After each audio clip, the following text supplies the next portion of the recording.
استمعت المحكمة الجزائية الابتدائية المتخصصة بأمانة العاصمة اليوم إلى دفوع المتهمين مصطفى محمد أحمد حسن المومري وآخرين بإذاعة إشاعات كاذبة ومغرضة ودعايات مثيرة بقصد تكدير الأمن العام.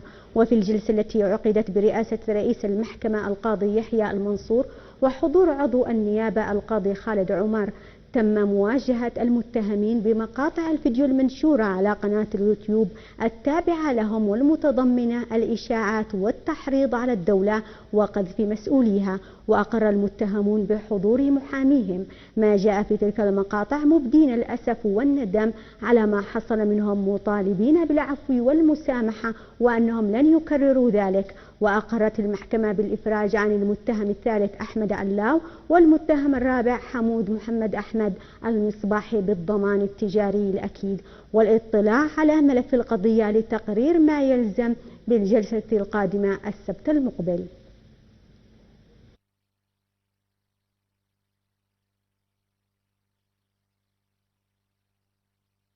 دفوع المتهمين مصطفى محمد أحمد حسن المومري وآخرين بإذاعة إشاعات كاذبة ومغرضة ودعايات مثيرة بقصد تكدير الأمن العام.